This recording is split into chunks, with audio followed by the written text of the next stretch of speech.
If you want to learn how to make this delicious tasting caramel sauce, you don't want to miss this video and you don't want to lose this recipe.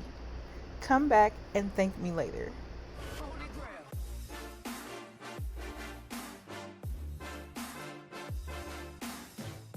So we're going to start off with 2 cups of white sugar and 3/4 cups of water.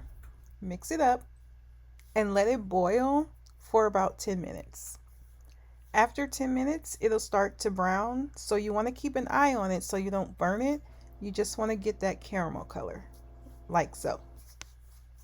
After that, we're going to add 2 sticks of butter, real butter. I use Kerrygold. Once the butter melts, we're going to remove it from the heat.